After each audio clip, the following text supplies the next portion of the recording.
Hello everyone, today we will be continuing the story of Seal Jin. Our story starts at the entrance of the village of entry. People that have been waiting in line are furious about the current situation. They think Liebherr and Seal Jin are criminals. Liebherr is annoyed that these people don't even know what's happening, but they're making assumptions. Liebherr turns her attention towards Seal Jin. She is worried that he will run away like last time. Seal Jin doesn't want to run away, but he is scared. He has no choice but to suppress it. Seal Jin thinks about explaining the situation to the guards, but Liebherr isn't having any of it. She dashes towards the guard. She threatens to pull out all their teeth and make a xylophone out of it. Seal Jin's chance to reason with the cops is futile. The battle begins with Liebherr dropping down in one of the guards' stomachs. Her strength is back, but it's not the same as before. Even without Arthur's power. If you guys don't remember who Arthur is, he is the god of this world, the blonde hair guy. The guards are not backing down. They're not scared because Liebherr and Seal Jin are not on the list of players. Liebherr doesn't know what a player is, but there's one thing she truly knows. And that is she's stronger. Liebherr tosses the bandit's cloak at the guards, blocking their sight of view. She grabs the guard's spear, knocking him in the head with it. Then she tosses it, leaving a massive impact on one of the guards' faces. Liebherr wonders if all the players are like this. So weak. If so, then she and Seal Jin will be able to reach the top rank in no time. One of the guards sends a message to bring Ran here quickly. But Liebherr isn't having any of that. She rushes toward the guard with crazy speed. She asks who is Ran. Seal Jin tried calling Excalibur but bits his tongue. He shouts, telling Liebherr to watch out. A mysterious man appears behind Liebherr, ready to attack. Catching Liebherr off guard.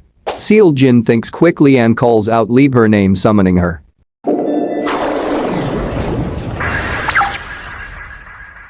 Liebherr scolds Seal Jin for calling her without her permission. She tells Seal Jin she knew he was coming, she could have handled it. But Seal Jin knew she didn't have no chance of handling it. Liebherr asks Seal Jin what's a loser like him possibly knows. There's one thing Liebherr haven't experienced, and it's being in the shoes of a loser. Seal Jin asked Liebherr if she knows the important quality of being a loser. She replied, what? It is having awareness.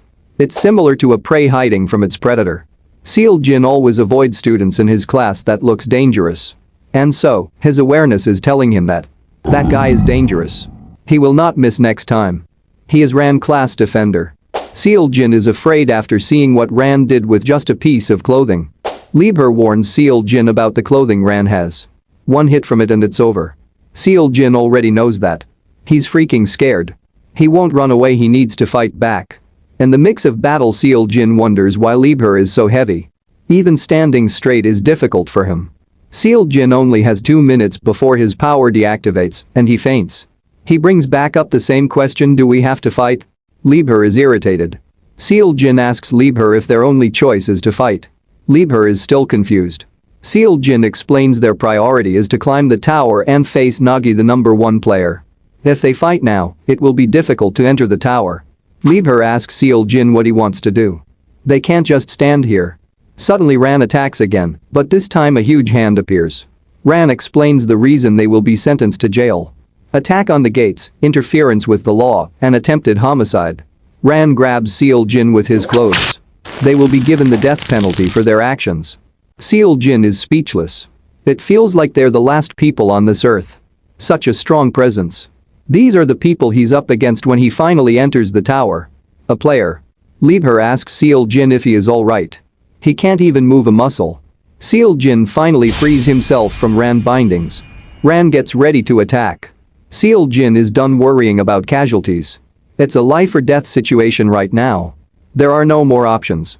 Seal Jin gets ready while Liebherr is excited. Ran wondered what kind of power Seal Jin has. His body is overwhelmed with power. So, this is the power of Arthur, the god of this world. Seal Jin is confident with this power he will win. Before he launches the devastating attack, he sees the old geezer and a few civilians. Liebherr is upset. Why is Seal Jin losing his grip? Does he wants to die? He's afraid to attack and hurt civilians. Ran sees this as an opportunity to attack. They have lost their chance of victory. Ran punches Seal Jin right in the face, knocking him to the ground. The civilians watch as the battle goes on. Is he dead? Ran is surprised that they managed to survive a height like that. He gets ready to finish the job. Seal Jin is still unconscious. Lieber closes her eyes for what's to come. Suddenly a white fluffy figure came to stop Ran from hurting Seal Jin. Its name is Mokai Ko. Ran is confused about why such a smart beast stopping him.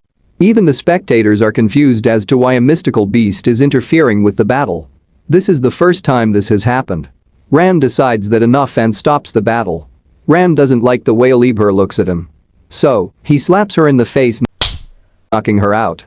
But Mokai Ko is angry about what Ran did. They're thrown in prison. Ran seems to be talking to a mysterious person, and I think we all know who that is. He asks Ran, did he beat up innocent people again? Why would the Mokai Ko tribe protect villains? Ran's hands Dean something. It's Seal Jin Tai. Dean laughs with excitement. Dean asks Ran if he remembers the guy who passed Nagi Absolute Domain. Ran is shocked it can't be. It is. Dean would like to meet Seal Jin in person. While in jail, Seal Jin tries to lighten the mood with Lieber. He even tried complimenting her, but to no avail. Lieber gives Seal Jin the silent treatment. He knows she is angry at him for what he did back there. He regrets holding back on his attack when he had the chance. Lieber calls Seal Jin, and to our surprise, she apologizes, leaving Seal Jin shocked, including me. He asks why is she apologizing to him. He wonders if she's faking it just for him to let his guard down and beat him up.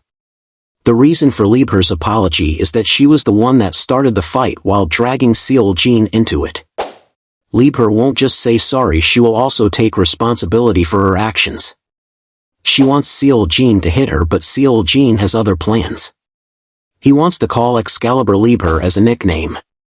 The name Excalibur is too long for Seal Jin, he would like to call her Lieber instead. In exchange, he won't hit her but call her Lieber instead. Lieber never had a problem with Seal Jin calling her that. She tells him to do whatever he wants. Lieber is ready to bust out of his jail. We're at the entrance of Lieber and Seal Jin's jail cell, where we find two guards talking to one another. Suddenly our boy Dean and Ran showed up, spooking the guards. They apologize for their behavior. Dean let them know it's not that much of a deal, but Ran on the other hand wants their heads.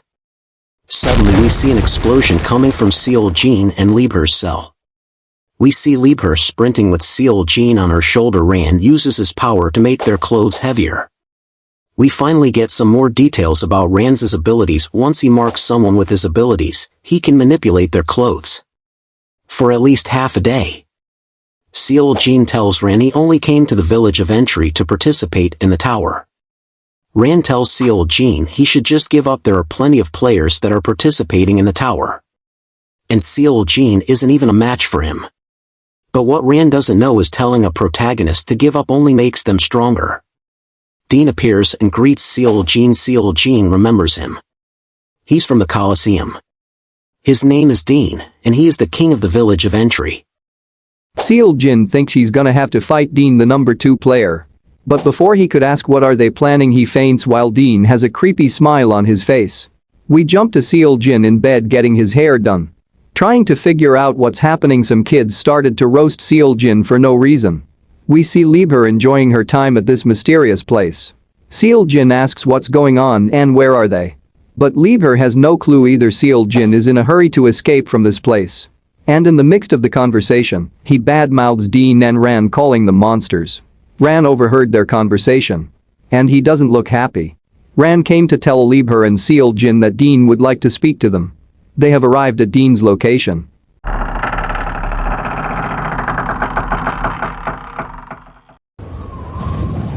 Seal Jin walks in to meet Dean, but we see Dean shirtless and hopefully not pantsless. He greets Seal Jin. Dean was surprised when Seal Jin fainted back there. Seal Jin apologized for the hole in their wall. Dean is interested in Seal Jin's strengths. Dean is also interested in the feat Seal Jin displayed by breaking their jail cell wall. He asks if that was the skill he used to break through Nagi's absolute domain, leaving Seal Jin in shock. Dean thinks Seal Jin has gotten weaker after using his skill to break through Nagi domain. He wants to know what skill was it. What skill did Seal Jin use to break through Nagi's domain? Seal Jin doesn't know how to respond to Dean's question. He contemplates on if he should tell Dean the truth. He wants to tell Dean that he received his powers from Arthur, the god of this world. Before he could speak, Dean tells him if he is not comfortable talking about it, then it was okay. It's common for a player to hide their skills. Seal Jin asks if it's common, then why did he ask him? But Dean was just curious. The real reason Dean wanted to meet Seol-jin is to give him back all his belongings. It seems this is an indication that Seol-jin is free to leave. Seol-jin is innocent. The old geezer came to report that if it wasn't for Seol-jin, he wouldn't be here right now. Seol-jin is glad that he was able to save those people by holding off on his attack. Dean asks Seol-jin why he wants to climb the tower. Will Seol-jin give Dean an answer? He thinks about his true goal for climbing the tower. Without much thinking, he shouts, telling Dean he wants to climb the tower to face Nagi, the number 1 ranker. Ran overheard the conversation about Seol-jin trying to face Nagi, the number 1 player. Dean asks Seol-jin to look through the window for a bit. Seol-jin sees the glory of the village of entry and is stunned. Dean tells Seol-jin that most of the buildings he's seeing are under the possession of the Avalon Guild. This is the guild Nagi is a part of, and she is also the commander of that guild. With Dean telling Seol-jin this, he finally realizes what his goal truly means. To defeat Nagi, he's also going to have to face everyone that's around her. Declaration of war. Seol-jin thinks, can he really defeat Nagi, someone like him who couldn't even do anything in a small society like school? Dean tells Seol-jin that he will help him reach his goal by helping him climb the tower. Dean is fascinated by Seol-jin. Their goals are the same. Seems Dean doesn't want to let go of Seol-jin's neck. Dean asks Seol-jin if he had signed up for a player candidate yet. We skip to Seol-jin walking out after finishing chatting with Dean. But he was caught off guard by Ran's sudden appearance. Ran warned Seol-jin about the challenges he will be facing when he enters the tower. Ran asks Seol-jin does he truly believes he can defeat Nagi. While disrespecting him, calling Seol-jin trash. Ran for no reason gets ready to punish Seol-jin. I know, I'm also confused as to why he's doing this. But before he could harm Seol-jin, Liebherr came out of nowhere, stopping Ran from hurting Seol-jin. Liebherr started to let off a load of insults towards Ran for ordering Seol-jin around. She tells him they'll become even stronger. Stronger than Ran would ever be. Seol-jin finally stands up and also telling Ran that they will become stronger. And he will definitely defeat Nagi. Ran walks away after seeing that his words won't reach Seol-jin. He leaves, but before he leaves, he tells them that he will be watching to see how long they'll last. Liebherr tells Seol-jin let's get stronger and also defeat Ran. We jump to the place where Seol-jin registers as a player candidate. It's called the First Gateway. Where we have lots of participants. Let the player candidate selection begin.